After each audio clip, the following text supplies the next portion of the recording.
بسم اللہ الرحمن الرحیم۔ السلام علیکم معزز ناظرین کرام، عثمانی انفو چینل کی طرف سے آپ سب کو خوش آمدید۔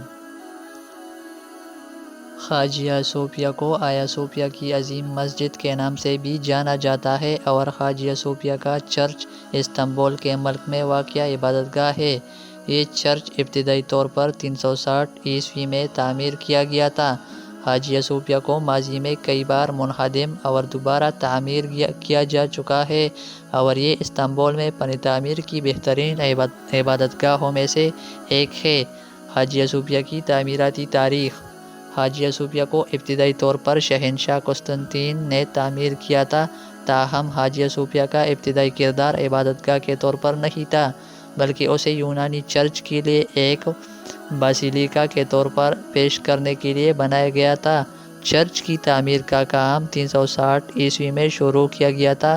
قسطنطنیہ بازنطینی سلطنت کا شہنشاہ تھا، اس لیے خواجہ صوفیہ کی تعمیر کا سخرہ بازنطینی شہنشاہ کو جاتا ہے۔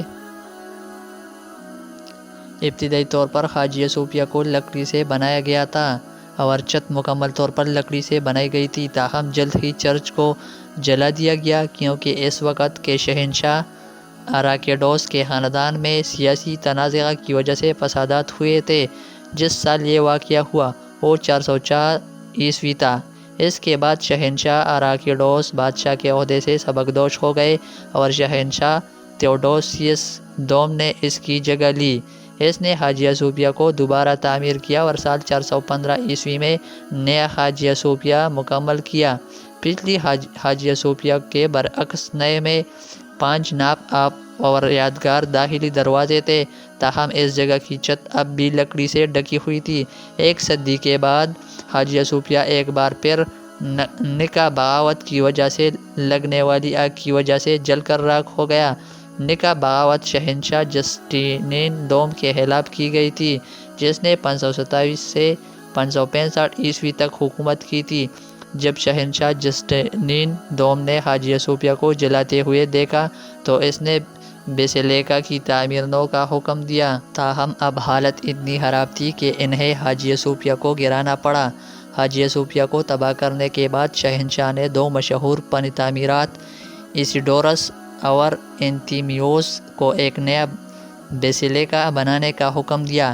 اس نے اس کا نام خواجہ صوفیہ رکھا اور یہ 6 سال کے اندر 537 میں مکمل ہوا۔ خواجہ صوفیہ کا ڈیزائن۔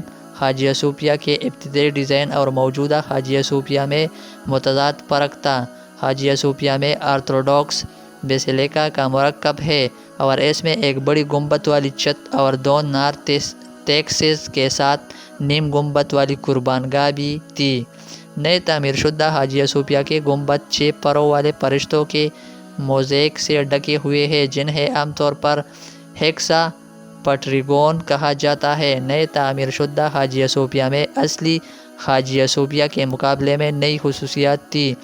اس بار جس سنگ مرمر سے فرش اور چھت بنائی گئی ہے وہ ترکی، ماضی میں اناطولیہ کے خلاتا تھا اور شام سے درآمد کیا گیا تھا۔ دوسری اینٹیں شمالی افریقہ جیسے دور دراز مقامات سے لائی گئی۔ تحقیق کے مطابق خواجہ صوفیہ کا اندرونی ڈیزائن بہتے پانی کی طرح بنایا گیا تھا۔ خواجہ صوفیہ کی چھت لکڑی سے بنائی گئی تھی اور عمارت کے عظیم جسم اور وزن کو سہارا دینے کے لیے گاٹ لگائے گئے تھے۔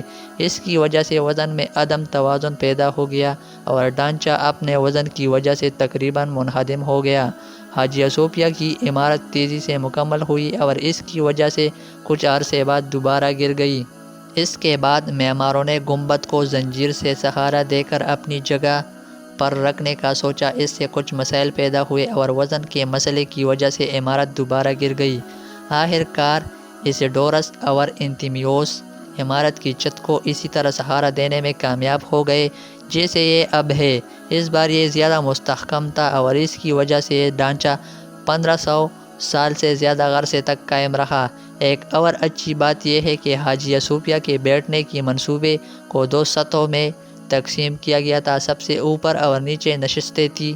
یہ تقسیم اس لیے کی گئی تھی کہ لوگوں کی جنس اور طبقے کے مطابق علیحدگی ہو سکے۔ یہ اس بات کو یقینی بناتا ہے کہ امیر اور طاقتور لوگ ہمیشہ اوپر بیٹھتے ہیں جبکہ نچلے اور متوسط طبقے کے لوگ نیچے بیٹھتے ہیں۔ جب بیسیلیکا میں کوئی تقریب یا خدمت ہوتی ہے، حاجیہ صوفیہ کا ابتدائی داخلہ ڈیزائن کافی سادہ اور سادہ تھا۔ اس میں موزیک نہیں تھے جیسا کہ اب ہے۔ جب اصلی کی تباہی کے بعد نیا حاجیہ صوفیہ بنایا گیا تو موجودہ استنبول کی سلطنت پر حکمرانی کرنے والے مختلف شہنشاہوں نے دیواروں کو جوڑا۔ بازنطینی سلطنت کے زوال کے بعد سلطنت عثمانیہ کے سلطان محمد دوم نے استنبول پر قبضہ کیا اور اس نے حاجیہ صوفیہ میں کچھ تبدیلیاں کی۔ سلطان اور اس کے جانشینوں نے حاجیہ صوفیہ کے باہر 4 میناروں کا اضافہ کیا اور اندرون میں نئی خلیفہ موزیک بھی شامل کیے۔ پہلے سے موجود پچیکاری تمام پینٹ سے ڈھکی ہوئی تھی اور ستونوں پر خلیفہ شامل کیا گیا تھا۔ سال 1847 اور 1849 میں حاجیہ صوفیہ میں پھر سے کچھ تبدیلیاں آئی اور سوئس طرز تعمیر کو حاجیہ صوفیہ میں شامل کیا گیا، جس کی وجہ سے آج کا زمانہ حاجیہ صوفیہ وجود میں آیا۔ حاجیہ صوفیہ کی مذہبی تاریخ ابتدا میں حاجیہ صوفیہ کو چرچ کے طور پر نہیں بنایا گیا تھا بلکہ چرچ کے لیے ایک بیسیلیکا کے طور پر بنایا گیا تھا۔ یہ سب قسطنطنیہ اور اس کے جانشینوں کے دور میں ہوا، تاہم سال 1453 میں بازنطینی سلطنت اور عثمانی سلطنت کے سلطان محمد ثانی کا شکار ہو گئی۔ انہوں نے حاجیہ صوفیہ کو سنبھالا اور اس کے ڈیزائن اور اس کے کام میں کچھ تبدیلیاں کی۔ جس جگہ سے بادشاہوں کی تاج پوشی کی جاتی تھی وہ جگہ مسلمانوں کی عبادتگاہ بن جاتی ہے۔ 1935 میں مصطفیٰ کمال اتاتürk ترک نے حاجیہ صوفیہ کو میوزیم میں تبدیل کر دیا گیا۔